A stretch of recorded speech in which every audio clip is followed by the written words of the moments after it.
Hello viewers, இன்னைக்கு நம்ம பார்க்க போறது ஒன் பீஸ் எபிசோட் 611 பார்ட் 1.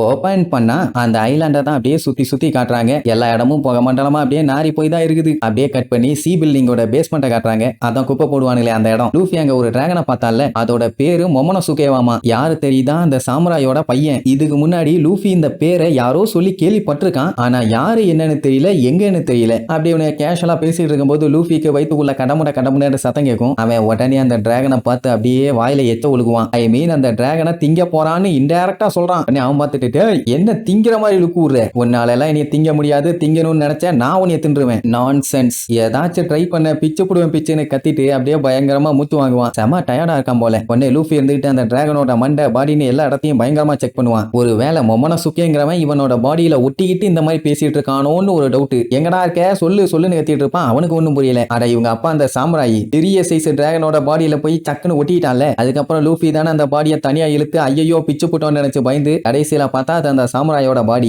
என்ன அவன் பாம்பை யூஸ் பண்ணி பேசினா அந்த மாதிரி தான் இவன் பேசுறானோன்னு சொல்லி கேட்ட உடனே காண்டாயிரும். என்னடா லூசு மாதிரி பேசிட்டு இருக்க, லூசு பாயில, என் வாய் அசைறது உனக்கு தெரியலன்னு சொல்லி திட்டுவான். இதுக்கு முன்னாடி லூஃபி பார்த்த டிராகன் நல்லா பெரிய சைஸ், அதை நல்லா வெட்டி கூறு போட்டு தின்னாச்சு. ஆமா நீ யாரு, ஒருவேளை ஈலா இருக்குமோ, நீ தான் என்கிட்ட பேசிட்டு இருக்கியான்னு சொல்லி மறுபடியும் எச்ச ஒழுக்குவான். ஏய் வேணாண்டா, அப்படி எல்லாம் பார்க்காத, நான் ஒன்னும் ஈல் இல்ல நான் சொல்லிட்டு அப்படியே பொத்து விழுந்துருவானா. ஏன்டா உனக்கும் பசிக்குதான்னு கேட்டா ஒத்துக்க மாட்டானுங்க. ஒரு சாமுராய் வாரியர் என்னைக்குமே பசியில வாட மாட்டாரு. 10 நாளா சாப்பிடாட்டியும் அவங்க ஸ்ட்ராங்கா தான் இருப்பாங்கன்னு வேற சொல்லுவான். அட பாவி, அப்படின்னா 10 நாளைக்கு நீ சாப்பிடலையான்னு கேட்டா ஆமாமா. சரி நம்ம பையன் யாரு என்னன்னு விசாரிக்கும் போது நான் தான் லூஃபி, கிங் ஆஃப் த பைரட்டா மாற போறவேன்னு சொல்லுவானா. எது பைரட்டா, ஏன்டா காமெடி பண்றேன்னு சொல்லிட்டு மறுபடியும் பொத்துன்னு விழுந்துருவான். ஏன்னா இவன் கேள்விப்பட்ட வரைக்கும் பைரட்டுனா நல்லா பெரிய சைஸ்ல ஹெவி வெயிட்டோட கர்ண கொடூரமா இருப்பானுங்க. பாக்குற பார்வையுமே அவ்வளவு ஸ்ட்ராங்கா இருக்கும். ஆனா நீ எல்லாத்துலயுமே சப்பி போட்ட பணம் கொட்ட மாதிரியே இருக்கேம்மா. லூஃபி அதெல்லாம் பெருசா கண்டுக்கிற மாதிரி இல்ல. சரிடா ஈலு, இப்போ இங்க இருந்து எப்படி வெளியில போறதுன்னு கேட்பான். நான் ஒன்னும் ஈல் இல்லடா, எரும மாட்டு போயில மொமனோசுகே. ஆமா நீ எங்க இருந்து வந்த? எனக்கு தெரிஞ்சு இங்க ஏகப்பட்ட உடம்பு சரியில்லாத குழந்தைங்க மட்டும்தான் இருக்காங்க. இங்க என்ன நடக்குதுன்னு தெரியல, எனக்கு என்ன ஆச்சுன்னு தெரியல. ஆனா இது எல்லாமே ஸ்டார்ட் ஆனது அந்த ஷிப்ல இருந்து. நான் மத்த சில்ட்ரன்ஸ் யாருகிட்டயுமே ஃப்ரெண்ட்லியா இருக்காம விட்டுட்டேன். ஆனா மத்தவங்க எல்லாம் என்கிட்ட ரொம்பவும் அன்பாவும் பாசமாவும் இருந்தாங்க. பெரிய தப்பு பண்ணிட்டேன்னு ரொம்ப ஃபீல் பண்ணுவான். மேட்டர் என்னன்னா, கப்பல்ல வந்துட்டு இருக்கும் போது அந்த குழந்தைங்க எல்லாம் இவனுக்கு சாப்பாடு கொண்டு வந்து கொடுத்தா வாயை மூடுங்க, நான் ஒரு சாமுராய், எனக்கெல்லாம் அவ்வளவு சீக்கிரத்துல பசிக்காதுன்னு சொல்லி ஓவரா பில்டப் பண்ணிருப்பான். மூடிக்கிட்டு தின்னு இருந்தானா இந்த பஞ்சாயத்து இல்ல. அந்த ஃபுட் எல்லாம் இப்ப யோசிச்சு பார்த்து ரொம்பவும் ஃபீல் பண்ணுவான். வாடா வந்து சாப்பிட்டுன்னு எவ்வளவோ கெஞ்சி கதறி கூப்பிட்டுருப்பானுங்க. நம்ம எல்லாருமே சிக்கான குழந்தைங்க, அதனாலதான் நம்ம எல்லாத்தையுமே பேரண்ட்ஸ் கிட்ட இருந்து பிரிச்சு கூட்டு போறாங்க. இப்ப நம்ம எல்லாருமே ஒன்னா இருக்கணும், ஓகேவான்னு சொல்லி சாப்பாடோட வந்து நின்னா. உடனே இந்த கிறுக்கு பையன், நான் எப்படி ஃபீல் பண்றேன்னு உங்களுக்கு தெரியுமா, என்னைய விட்டு தள்ளி போங்க அப்படி இப்படின்னு ஓவரா பில்டப் பண்ணிருப்பான். அப்படியே கட் பண்ணா இவங்க இந்த ஐலாண்ட்ல இருக்க பிஸ்கட் ரூமுக்கு கூட்டு வந்துட்டாங்க. அங்கதான் அவங்க அவனை ஃபர்ஸ்ட் டைம் பார்த்திருப்பாங்க. ஆனா இதுக்கு முன்னாடியே அவங்கள மாதிரி ஏகப்பட்ட குழந்தைகளை கூப்பிட்டு வந்திருப்பான். அப்பவே நிறைய எக்ஸ்பெரிமெண்ட் பண்ணிட்டான் போல. அவ்வளவு பெரிய சைஸ்ல அவங்க இருக்கதை பார்த்துட்டு புதுசா வந்தவங்க எல்லாம் மிரண்டுருவாங்க. இத்தனை பேர் உடம்பு சரியில்லாம இருக்காங்களான்னு ஒரே ஆச்சரியம் தான். அவன் நம்பிக்கை கொடுப்பான், நீங்க ஒன்னும் கவலைப்படாதீங்க, என்ன ஆனாலும் சரி உங்க எல்லாத்தையுமே நான் சரி பண்ணிடுவேன், நீங்க நான் சொல்றதை மட்டும் கேட்டு நடங்க, அதுவே போதுங்கிற மாதிரி சொல்லியிருப்பான். அந்த குழந்தைகளும் அவன் வார்த்தையை நம்பி அவங்க பாட்டுக்கு அங்க சந்தோஷமா ஜாலியா இருந்திருப்பாங்க.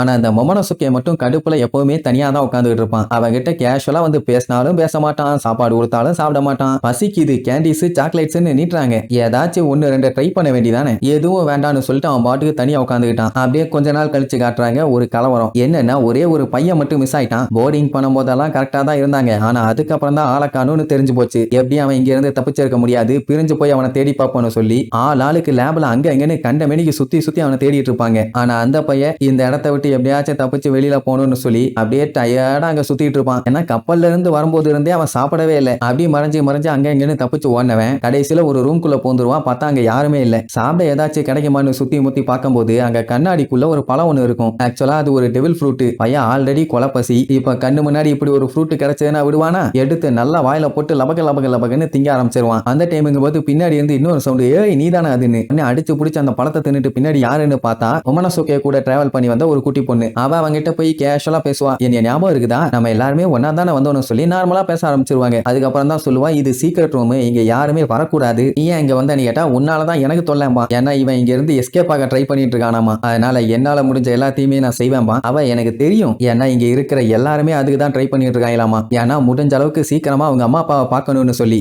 எல்லாருமே வேற வேற ஐலாண்டை சேர்ந்தவங்க தான். இங்க வந்திருக்கிறது ட்ரீட்மெண்ட்டுக்காக. அதுக்காண்டி இங்கேவா இருந்துருவாங்க? ரிட்டர்ன் போகணும்னு ஆசை எல்லாத்துக்குமே இருக்கத்தானே செய்யும். பிஸ்கட் ரூம்ல இருக்க அத்தனை பேரும் ஃப்ரெண்ட்லியா ஜாலியா ஃபன் பண்ணிட்டு இருக்காங்க. நீயும் வந்து ஜாயின் பண்ணிக்க. அப்பதான் உன்னோட கஷ்டங்கள் எல்லாத்தையுமே மறக்க முடியும். நீ வேணா என் கூட வாயே, நம்ம ஒன்னா சாப்பிடலாம்னு சொல்லுவா. அவனுக்கும் பேசாம ஈகோவை கொஞ்சம் இறக்கி வச்சுட்டு போய் சாப்பிடலாமோன்னு தோணும். அப்போன்னு பார்த்தா அந்த மஞ்சமாக்கானுங்க அந்த ரூமை கிராஸ் பண்ணி போவானுங்களா. இதுக்கு மேல இங்க இருந்த ஆபத்து, வா போலான்னு சொல்லிட்டு குடுகுடுன்னு ஓடுவா. அவனால ஓட முடியாம அங்கேயே விழுந்து முக்க ஆரம்பிச்சிருவான். அதே நேரம் அந்த மஞ்சமாக்கான் சீக்கிரட் டோர் ஓப்பன்ல இருக்கதா பாத்துருவானுங்க. இங்க இவ வா போலான்னு கூப்பிடுவா. அவனால சுத்தமா முடியல. என்ன பத்தி கவலைப்படாத, நீ போ, நான் பாத்துக்கிறேன்னு சொல்லி அனுப்பி விடுவான். அப்படி அவளை அனுப்பி விட்டதுக்கு அப்புறம் அவளோட பாடி கம்ப்ளீட்டா அப்படியே க்ளோ ஆகி கொஞ்சம் கொஞ்சமா அவனோட உருவா மாற ஆரம்பிக்கும். இங்க உள்ள வந்தவனுங்க உள்ள யாரோ இருக்காங்க, என்ன பலன்னு மின்னுதுன்னு நம்ம மொமனசுகேவை பாத்துருவாங்க. அண்ட் இவன் மாறத அந்த குட்டி பொண்ணுமே பாத்துக்கிட்டு தான் இருப்பா. அவளதான் கொஞ்ச நேரத்திலேயே கையை காலுன்னு எல்லாமே முளைச்சு பையன் கம்ப்ளீட்டா டிராகனாவே மாறிட்டான். ஐயோ இது டிராகன் ஆச்சேன்னு சுட போவானுங்க. அவன் அங்க இருந்து அடிச்சு புடிச்சு அப்படியே சல்லுன்னு பறந்து எஸ்கேப். இங்க இந்த குட்டி பொண்ணுக்கெல்லாம் ஆடி போயிரும், என்ன இந்த மொமனசுகே டிராகனா மாறிட்டானேன்னு. அவன் பார்த்தா கண்ணா பின்னான்னு கத்திக்கிட்டு பயத்துல கண்டமே நீங்க ஓடிட்டு இருப்பான். இங்க இவனை செக் பண்ணி பார்க்கும்போது தான் மேட்டரே தெரியுது. வேகா பங்க் மேன்மேடா கிரியேட் பண்ண அந்த டெவில் ஃப்ரூட்டை அவன் சாப்பிட்டுருக்கான்னு. ஆக்சுவலா அந்த டெவில் ஃப்ரூட்டே ஒரு ஃபெயிலியர் ஆமா. பட் பையன் இங்க அதை தின்னுட்டானே. அவனுக்கு பார்த்தா நெஞ்சு வலிக்குது, ஹார்ட் எல்லாம் வெடிக்கிற மாதிரி இருக்குது.